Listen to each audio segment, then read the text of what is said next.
feels late to be saying that, but I did give myself a little bit of a break after the craziness that was, well, December content slash vlogmas content this year. It was so full on, so I thought, no, have a little break, and now, my word, I'm just feeling so raring to go for 2023. Can't remember the last time I was like this positive and excited about a year. Obviously absolutely buzzing to be taking 2 horses to badminton.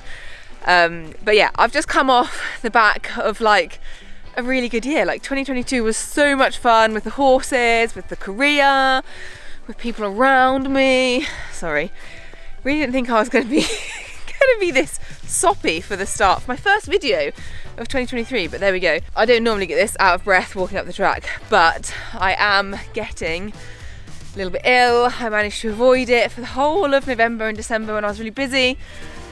Oh, but you know, your body just catches up with you. Anywho, welcome back. Gosh, I need my inhaler.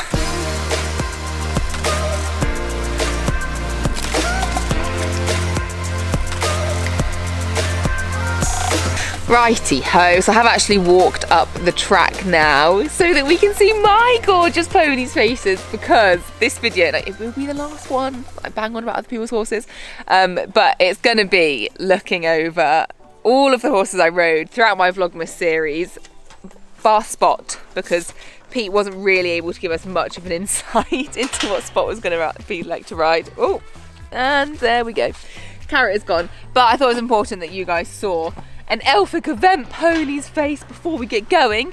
But there was a big demand for this. Loads of people asked me if I would do a little video just telling you guys how I was actually feeling whilst I was riding horses, giving you a bit of an insight, who was the easiest to ride, who was the hardest to ride, how nervous I was, just what it was like, because it was a very different experience to be shown on my channel. Never done anything like that before. So I'm really pleased that you guys were actually keen for me to do this video, because it has been really nice revisiting them all. There you go, here's your carrot, Dee. Little badminton babes, and then we will be back to Elphick.Event.Pony content soon. But yeah, I just wanted to stick with the vlogmas theme a tiny bit longer because it has been the most amazing experience. I used to ride loads of different horses when I was younger, because I worked for a few event riders. I worked for an Irish dealer who used to get about 5 horses over from Ireland a week, and I'd be slung straight on them, and it definitely improves your riding so much, riding different horses. And I've kind of just done less and less of it since I've produced less of mine, since I've been doing the YouTube and I've been busier. Like, I obviously get a few opportunities a year to go and ride other people's horses, but to do it in quick succession was amazing, and I learnt so much. It was just the best experience for me, and it was obviously coming off of the back of a bit of a confidence crisis, wasn't it, Jam Bam, following that Bicton fall. So it was just such a good experience. So good for me, so good for my riding, and I wanted to give you guys a little insight into what it was actually like, how I was feeling with each horse. But before we do that, we are going to say a big thank you to the sponsor of this video. Stay tuned, because you won't actually believe that I made this. It's officially the new year, which is a somewhat terrifying thought. Now, I don't know about you guys, but I find the period from Christmas to about the middle of Jan to be an absolute blur. We've eaten so much turkey, there's cranberry sauce everywhere, and quite frankly, the thought of going shopping to another supermarket makes me want to scream. So for that reason, I was super organised this year, and I made sure I had a HelloFresh box coming right at the end of December to see me through this first week of January, when we don't know what way is up. Now, like I mentioned, we've had a little bit too much turkey the last 2 weeks, so I wanted to have a really fresh and exciting new meal to kickstart 2023 and get me back into cooking.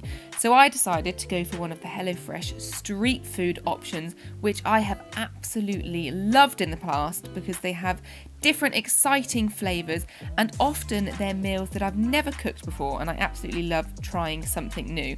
So I went for these pulled chicken quesadillas, which were honestly so yummy. I've never made quesadillas before, but they were really easy and the flavours were just incredible. They also had the nice little HelloFresh touches, which just take your food to the next level, like having this crispy chorizo in the middle. They were also Pete's Eats approved, and he's actually been to Mexico, guys, so he was a particularly harsh critic on this day, but it was so delicious. We had sweet potato fries with it and this gorgeous salsa. I'll certainly be looking out for more of the street food options, which come up every week when you shop with HelloFresh. So if you're like me and you don't fancy battling those shops just yet, why not head over to the HelloFresh website using the link down below or the QR code that you can see on the screen, and use my discount code 60Elphick to get you 60% off your first box plus 25% off the next 2 months and free gifts. Say thank you HelloFresh for sponsoring the video. It means that Mummy can feed us ponies. You bite my face. She's been so grumpy. Damn. Right, well on that note, let's go and visit some nicer horses, hey? Not you, Dee Dee, you're a sweetheart. Jam, she is back in work now, obviously, as she's been to London, but she's like ready to go and do something proper. She wants to go and compete or go and jump again. She loved London, but she just gets bored. Anywho, let's go and start off with Joy. Alrighty then, let's just jump straight into this. So our first horse of the series was, of course, the lovely Joy, owned by Dan Delsart. I started with show jumping because when I was planning this, I thought, yeah, I just want to get jumping straight away. Little did I know that prior to this, I was going to have 2 falls within a week. So I was feeling pretty darn nervous to go to Dan. So it was probably just over a week that I'd fallen from Bicton, and then Winnie obviously decked me, and I think that was the day before I fell off Winnie that I then went to go and ride Joy. So yeah, I was feeling a little bit less confident than usual, and my word, does that show at the start. Oh, literally looks like I can't ride. When we drove home, Han turned and said to me, she was like, it was hilarious. The first few times you were going over that crosspole, it was like you'd never sat on a horse before. But I just want to briefly defend myself. So we actually met up with Dan and his lovely partner Victoria at London International Horse Show. And Victoria is a very, very established show jumper as well. They're like the ultimate dream team. And she even said to me, she said, look, I find it hard to ride Joy because although he's only 16.3, you know, he's not a massive, massive horse, he has just got the most ridiculous long stride. And you can see he knows his job. He knows exactly what he's doing. And when he knew it was right to take off for him, like off he went. So over those placing poles, I was catapulted. Anyway, I have skipped some of this because really, if you want to see the full progression, you're best going to watch the whole video because you can actually listen to Dan, who is talking way more sense than I am. But you can see I did get more of a hang of him. It was just getting used to his stride. I can't explain it to you. He was not the biggest horse that I rode this series. He was actually the 3rd biggest, but he by far had the longest stride, and like that's not even a close comparison. I've never sat on a horse like him before, so it did take me a long, long time to adjust, and kudos to Joy because he really put up with me. So I again have skipped quite a lot, and we're now doing, this is the final course I did on him. This is post my breakdown about the double. If you want to see that, go and watch the full video. But this is where, you know, this is the most to grips I ever was with him. I would love to go back and ride him, but because I think now I'm feeling a little bit more confident and I've ridden so many other horses, I would do a slightly better job. But absolutely loved my ride on Joy, and he just felt so powerful and so magical. Like, look at his jump. He makes it so effortless. I don't know what height these fences are. They probably range between, I think that one there was possibly 1.10 m, but some of them were about 90. So yeah, it was a bit of a variety. I could not get him straight to that fence. I think he was looking at the shadows or something. But he kept like darting off with me over that. He was probably sawing his stride out, to be fair. But absolutely loved joy and really liked Dan's tuition. So very much hoping to revisit their yard. Oh, just look at the power he has over this. Oh, it was honestly amazing to jump a horse like him. His canter, I kept over hurrying him because I felt like, oh my God, we're too slow, we've not got enough energy. But he's just so powerful, knows exactly what he's doing, and oh, he was amazing. Really, really amazing. Right, we are now on to the gorgeous Vossi. So this was my content creator video. So I went to visit the lovely Riding with Charlotte, and she very kindly let me have a sit on Voss and pretty much fall in love with him, basically. So I would say out of all of the horses I rode, bizarrely, I actually found Vossi the easiest to ride. Now, that's not because he's an easy horse to ride, because he was probably the quirkiest. I hope you don't mind me saying that, Charlotte. But you know what he's like. He's a quirky horse in a good way, though. I absolutely love him. But I think the reason I found him easiest to ride was because he is the most perfect pony horse, as Charlotte refers to him. So although he is a horse, I think he's about 15.3 if I remember properly, he has got basically a pony stride, and he's so adjustable. So even though he's quite fiery and he takes quite a lot, here you can see, to try and get him to soften and bend round my inside leg, he does get a little bit tense. So in that respect, he's difficult to ride, but I just felt so at home with him because he's really like powerful and pingy, and it's kind of like riding a little bouncy ball. Yeah, I really, really enjoyed my ride on Vossi. And look at those flying changes. I did not ask for that at all. I was thinking like, okay, we'll get to the fence and do a bit of counter canter and then trot. I forget that these show jumpers are just like, yep, ping, flying change. Absolutely wild. So then it was time to start jumping. He has got the most amazing feeling over a fence because, so very, very opposite to Joy, he's got this teeny weeny tiny stride. And a few of these times, like especially here, look how close I get him here. I was like, oh, we're not going to make it over that. And he just pings. He's so quick on his feet. And yeah, he's very, very talented horse. So then we were doing Charlotte's rather nasty exercise.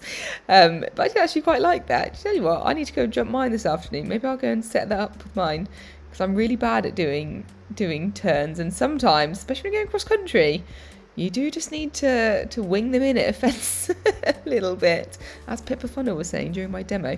So then we popped the fences up. He just makes it all feel so effortless. Like, I'd love to ride all of these horses again, to be honest. I feel like this was just the best 6 weeks of my life filming this series because it was so much fun. I love riding different horses. All I would say with, especially you see it more here, once we start working over the slightly bigger fence, and there to be fair, I get a little bit more tense, and I just wish that I had given him a little bit more with my hands over the fence, because you can see I'm not allowing him to use his neck, and I think like I just look a bit tense and a bit stiff. So I'd like to think if I ever rode Vossi again that I would be a little bit, like just a little bit softer. And you can see I've put it in slow motion now, but him going over a fence, it happens so fast. He just sorts it all out for you. He pings over, and then you're literally the other side in a flash. And I'm kind of sat there like, oh my gosh, what's just happened? So I think I'd need to get more used to that feeling. Charlotte's obviously a lot more used to him. But yeah, I'd like to see myself a little bit more relaxed, dropping my leg a bit. You can see I'm very much gripping with my knee there. So that would be my takeaways from riding Voss. And then look where we are now, guys. Little pep talk from my dressage instructor, Rich Hayward there. And then off I go on his big warm blood horse, Otis.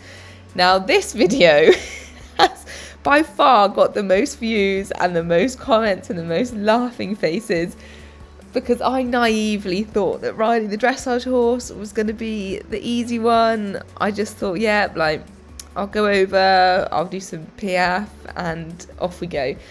Little did I know that Otis would actually be the hardest horse to ride on the series. I mean, I don't know why. Like, I don't know who I think I am. Just being like, yeah, of course. Like, I could just get on a dressage horse. It's so easy. No, Otis very much put me back in my place. So he is huge for starters. I mean, I've obviously got dressage stirrups, so you can't appreciate how much bigger than Joy he is. But he is 18-1, and he's not a small 18-1. You know, he is very muscular and just genuinely a big, long, powerful horse. So I was terrified, and if you've watched the video, you'll know that Rich rode him first for me, and he was rather fresh, shall we say, with Rich. So I was scared to get on. And then it actually started all right. So we were doing some big trot, as Rich likes to coin it. That's apparently all I can do. And he did feel incredible. I have never felt elevation like this. I remember once I went to a Charlotte Dujardin, not a clinic, like a talk that she was doing. And she was explaining how to get this trot with all the suspension, all the elevation. And I remember going home and trying with what she was saying with the ponies. And I got to the point where I just thought, I can't do this. Like I physically, I don't know what I'm even asking and what I'm trying to feel for. And then Otis showed me. It's ridiculous. You feel like they're pausing in the air. It's so amazing.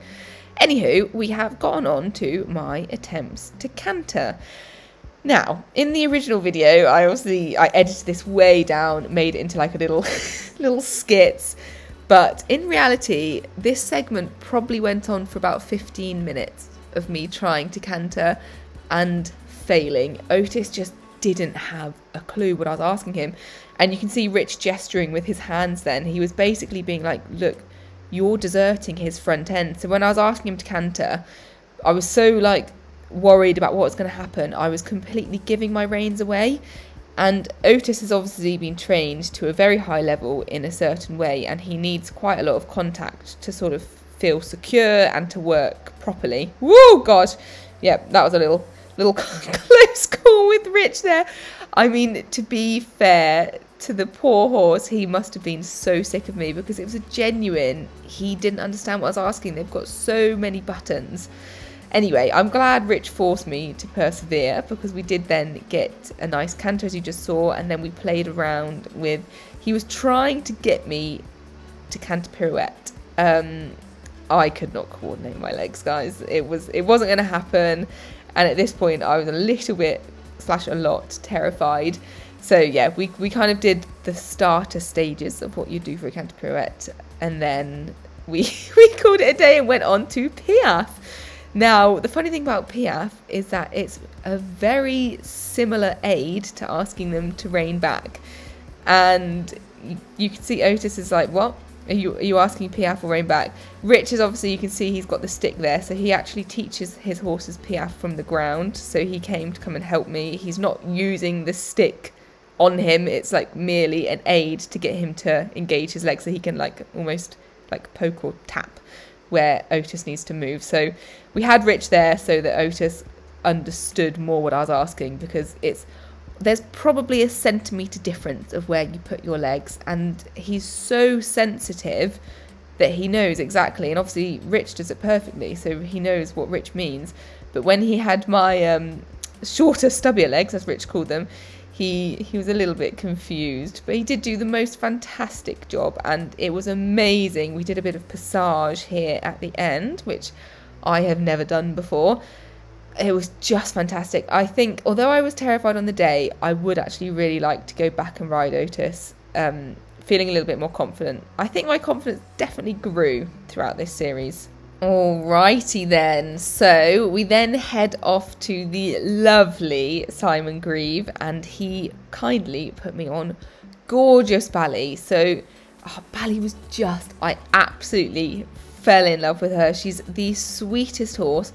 She's actually 17-1 or 2, but she doesn't look nearly as big, does she? It's crazy. Like, I'd say from just looking at them, she almost looks smaller than Joy, and she felt smaller to ride, but she just had this beautiful little kind of compact stride and was so adjustable. I know I'm not looking like I can remotely ride her at the minute, because I was struggling to get her to just canter over that pole and meet it in a nice stride. But once I started to relax a little bit with Simon's tuition, I really enjoyed riding her and couldn't believe that a 17-1 horse could feel so like compact and adjustable, really. So then we get jumping, and I'm always nervous. This whole series I was always really nervous to do the first fence because you just have no idea what the horse is going to feel like. So I was absolutely chuffed to have been able to see a stride to that first crossbow. And then, yeah, not so great to the upright, but that was fine. We continue. And then Simon said, right, let's work over some of these skinnier fences. So Bally is actually only a 6-year-old.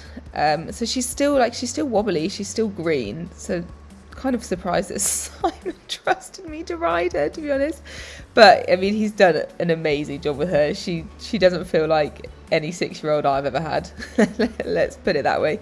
But she was getting a little bit like fresh almost on the landing.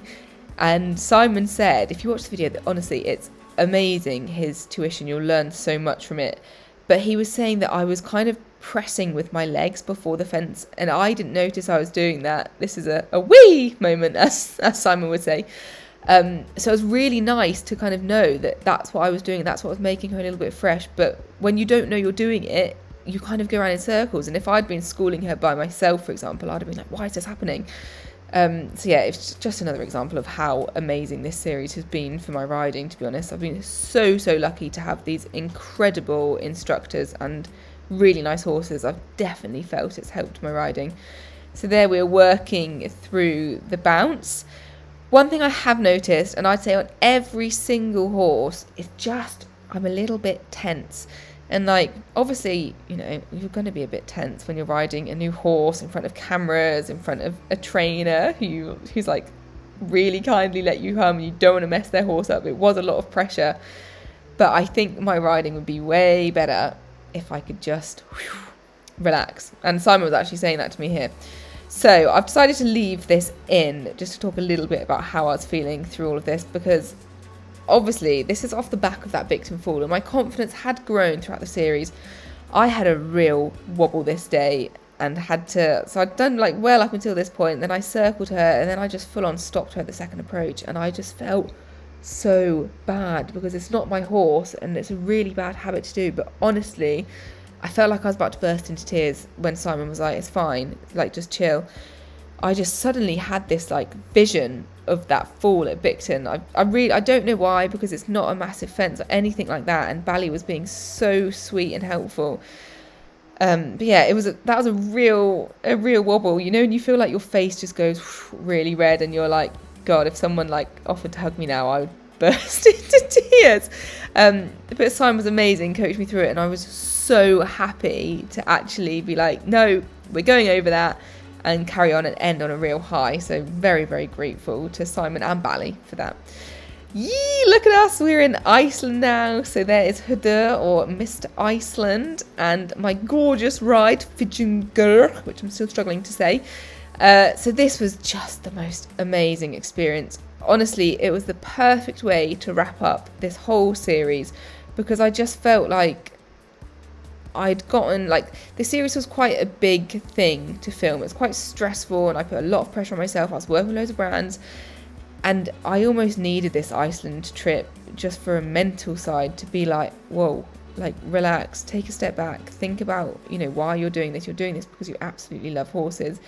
And Iceland was exactly that for me. It gave me a completely new perspective on how to ride, how to act around these animals, because sometimes like you almost do forget that they're animals, you know, and it's easy to be tense and stressed around them and rush around and get things done. And Hörder just completely like broke that cycle for me almost. And it was, honestly, I can't recommend going to Iceland, but specifically going to visit Hörder enough, because he's so experienced and just has the most beautiful way with his horses. And I took away more than I could have ever imagined. Like, I've always wanted to go to Iceland, but I didn't realise quite how much it would change my riding once we're back home, because obviously, you know, they ride very differently to us there. I was kind of thinking like this will just be a fun thing to do, and then I won't adopt much of the Icelandic style of riding because it's completely different to how we do it over here. But what really did stick with me is, you know, thinking about your energy around the horses, your breathing, and just how we act around these lovely animals. Uh-oh, it's raining. Don't go anywhere. Quickly, I want to ask your help before you leave this video. So that was obviously my Vlogmas experience for 2022. Had the best time, really enjoyed filming it. It's just amazing. So now I want to hear from you guys. What was it like to watch? Did you enjoy watching it? What do you want me to do this year? Because I'm already thinking about it. Personally, I would love to redo a similar thing, to be honest, like another 12 days, Not My Horses, or, you know, maybe given a year, I'll actually have time to think of a better name for it. But I do really want to hear from you guys. Is there something, is there more you'd want to see, less you'd want to see? Oh, I don't know where that's come from. Would you want me to go back to the same people? Would you want new people? Would you want a little bit of a mix, some old, some new? Would you want more horses?